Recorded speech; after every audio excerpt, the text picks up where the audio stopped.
তেওঁলোকে উঠি আহি আমাৰ ইয়াৰ পৰা আপোনালোকে বস্তু লৈ যাবলৈ মই অনুৰোধ জনাইছোঁ।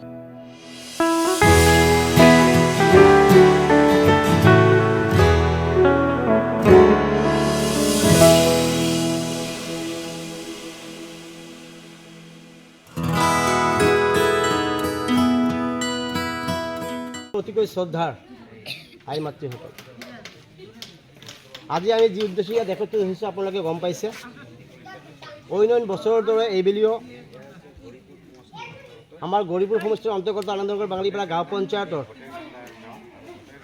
ভটেৰকান্দা, আমাৰ আলুৱাটাৰী, হৰলটাৰী, আমাৰ কৃষ্ণনগৰৰ পৰা আমাৰ যিখিনি দুখীয়া মানুহ আছে তেওঁলোকক মই নিজাববীয়াকৈ বস্ত্ৰ বিতৰণ কৰাৰ উদ্দেশ্যে আজি ইয়াত আমি উপস্থিত হৈছোঁ। শাৰদীয় দুৰ্গা পূজা উপলক্ষে আমাৰ আই মাতৃসকলক মই এখনকৈ বস্ত্ৰ প্ৰদান কৰাৰ উদ্দেশ্যে আজি আমি ইয়াত একত্ৰিত হৈছোঁ।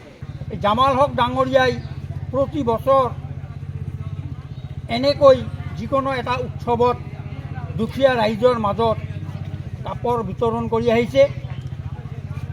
আজি অকল এই দুৰ্গা পূজাৰ বতৰতে নহয়, তেখেতক আমি বহু ক্ষেত্ৰত দেখি আহিছোঁ।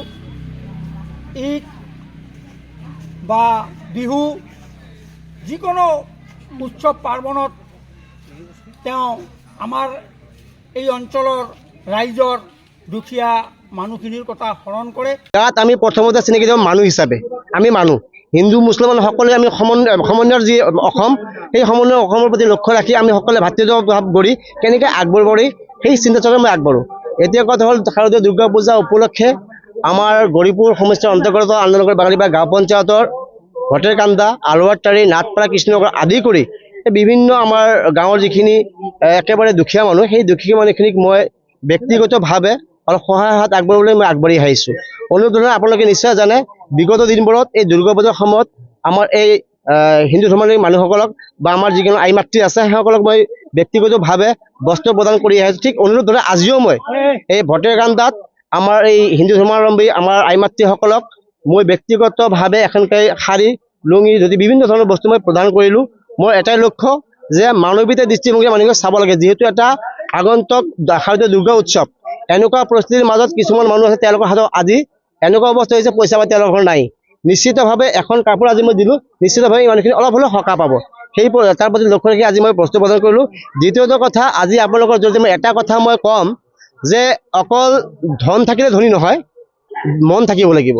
আমাৰ এইখন সমাজত বিভিন্ন কোটি কোটি টকা থকা মানুহ মই চাইছোঁ, কিন্তু আজি এই মানুহখিনিৰ কাৰণে আগবাঢ়ি আহি মানুহখিনিক যে অলপ আৰ্থিকভাৱে বা মানুহখিনি কিবা এটা সহায় সহযোগ আগবঢ়াব, তেনে মানুহ কিন্তু মই খুবেই কম দেখা পাইছোঁ। গতিকে মই বিনম্ৰভাৱে মানুহখিনিক অনুৰোধ জনাইছোঁ যে টকা পইচা ধন সম্পত্তি কালি যেতিয়া আপুনি মৰি যাব, এইবিলাক কিন্তু আপোনাৰ লগত নাযায়।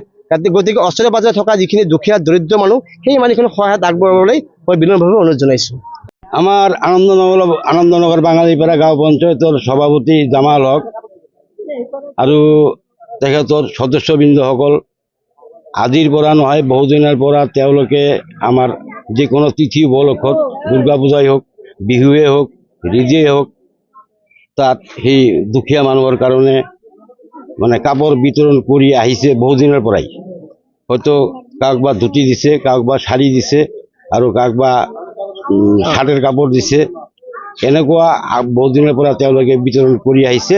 আমি আশা কৰোঁ যে আৰু আগন্তুক দিনক সি যেন মানুহৰ সহায় মানে আগবঢ়াব পাৰে, সেইকাৰণে তাৰ মংগল কামনা কৰি মোৰ বক্তব্য আজি শেষ কৰিছোঁ। যেহেতু তেওঁ এজন ইছলাম ধৰ্মাৱলম্বী লোক আৰু যেহেতু দুৰ্গা পূজাৰ বতৰত এনেকৈ কাপোৰ বিলাইছে, কি ক'ব এই ক্ষেত্ৰত?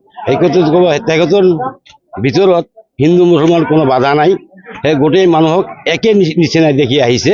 গতিকে দুৰ্গা পূজাও নহয়, ঈদো নহয়, গোটেই তিথিতে তিনি কাপোৰ বিতৰণ কৰি আহিছে।